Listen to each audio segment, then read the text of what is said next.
Anda kembali menyaksikan Road to CNBC Indonesia Awards 2022, The Best Asset Management. Dan kami masih bersama dengan Chief Investment Officer Mandiri Manajemen Investasi, Bapak Ernawan R. Salimsyah, dan juga Direktur Cipta Dana Asset Management, Bapak Herdianto Budiarto.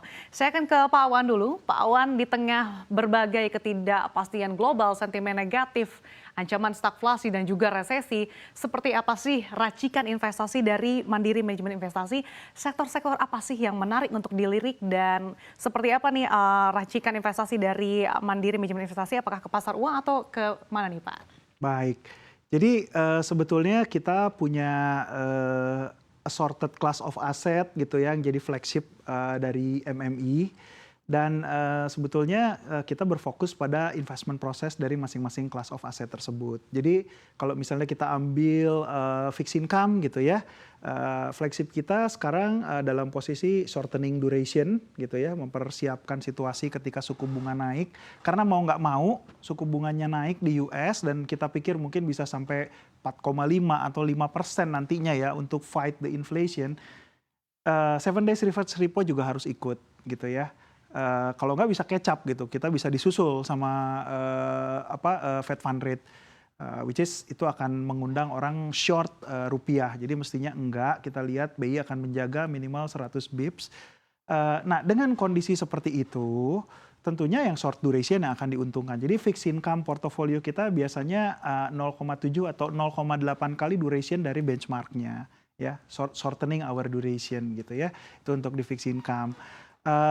Kredit jadi penting buat kita. Rates tentunya tadi kalau government Pak Herdi juga menyampaikan itu aset yang berkualitas, jadi ya kita memendekkan durasi di situ. Tapi kalau kredit itu tadi kita pilih untuk yang AAA atau AA gitu ya, yang di bawah itu mungkin kita banyak pertimbangan untuk nggak dulu, karena ya itu dia. Dalam kondisi seperti ini kita khawatir kalau misalnya sekali lagi terjadi crack di sisi credit risk, mudah-mudahan ini tidak terjadi ya, tapi portofolio kita jadinya jauh lebih solid. Kalau di class of asset equity, jadi kita itu ada produk yang memang berfokus pada blue chips gitu ya, tapi ada juga berfokus pada yang small caps atau all caps.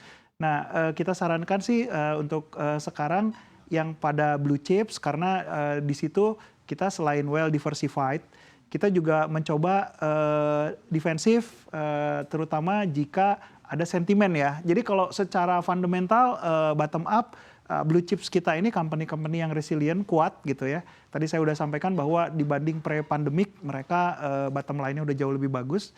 Cuma masalahnya adalah ketika terjadi sentimen gitu. Jadi diversifikasi dan saham-saham berkualitas itu penting untuk ada di portofolio.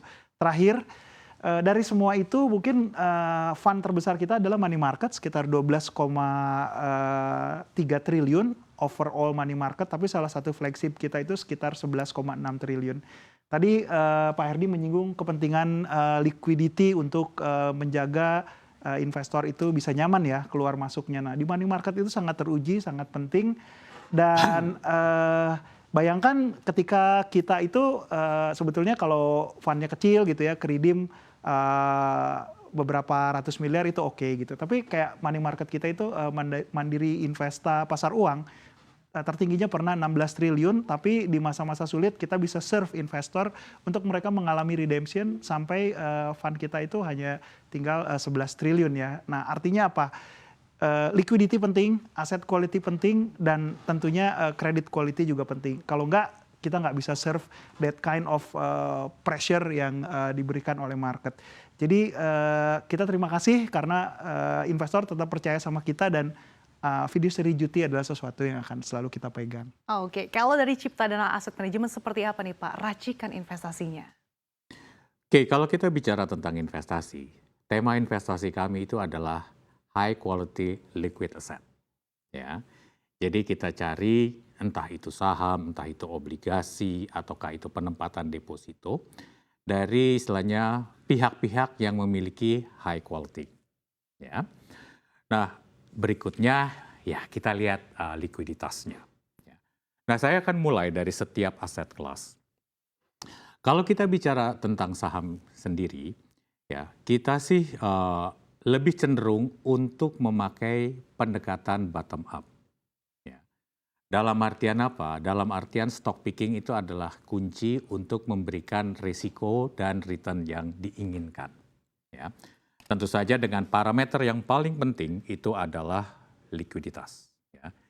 Jadi seperti saya yakin semua fund manager mengatakan oke, komoditi, batu bara, apalah, kayaknya ceritanya sama aja kan.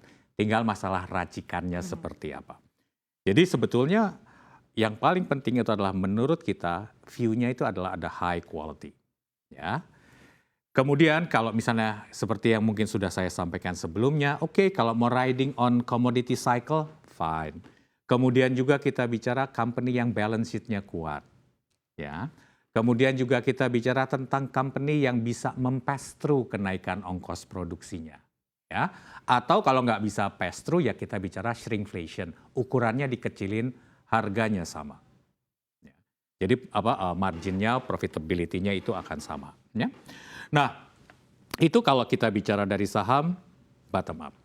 Nah, kalau kita bicara obligasi, ya, tentu saja view-nya tidak akan banyak berbeda. Itu adalah kita ingin memperpendek durasi. Itu tema generalnya.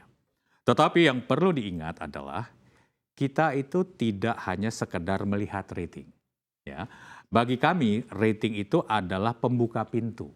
Jadi kalau ratingnya itu masuk ke dalam universe kami, itu akan kami pelajari lebih lanjut. Jadi memang kita istilahnya harus kerja ekstra. Tidak hanya sekedar mengandalkan rating. Belum tentu istilahnya perusahaan yang sekarang ratingnya A- itu nggak bisa mengalami kenaikan rating, kan? Ya, jadi itu kira-kira mungkin pendekatan kita dari obligasi. Nah selain itu, ya, kita juga ya mengutamakan kan keinginan investor. Kalau kita bicara, ada investor yang istilahnya dia lebih menitik beratkan kepada income dari hasil investasinya. Ya, itu ada investor kita untuk obligasi. Konsekuensinya apa? Konsekuensinya kita bisa memberikan income seperti yang diharapkan dari si investor.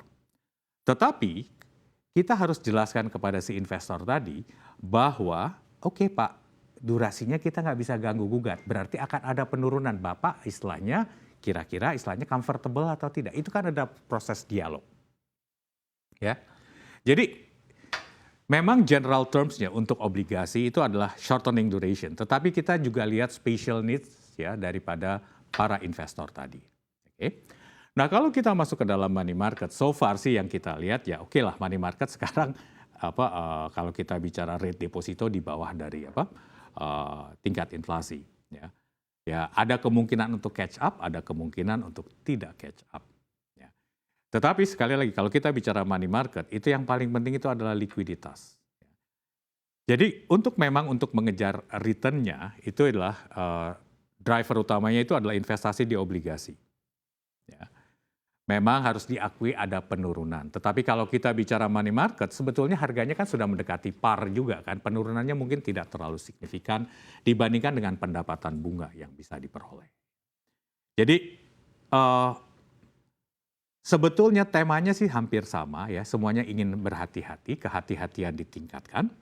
Dan tema utamanya itu adalah HQLA, High Quality Liquid Asset. Oke. Aset dengan kualitas tinggi dan juga konsistensi waspada ya Pak di tengah ketidakpastian global ini. Terima kasih Pak Heri dan juga Pak Awan. Itulah tadi dia gambaran seperti apa jurus jitu manajer investasi dari Mandiri Manajemen Investasi dan juga Cipta Dana Aset Manajemen dalam mengelola portofolionya di tengah ketidakpastian global yang ada saat ini. Terima kasih sekali lagi atas waktu dan juga ulasannya Chief Investment Officer Mandiri Manajemen Investasi Bapak Ernawan R. Salmsyah dan juga Direktur Cipta Dana Aset Manajemen Bapak Herdianto Budiarto sudah hadir dan berdiskusi bersama kami dalam Road to CNBC Indonesia Awards 2022 The Best Asset Management. Ya, dan usai jeda rekan saya Syarifah Rahma akan hadir kembali bersama Chief Investment Officer Dana Reksa Investment Management Herman Cahyadi yang akan menyampaikan paparannya. Jadi tetaplah bersama kami di Road to CNBC Indonesia Awards 2022 The Best Asset Management.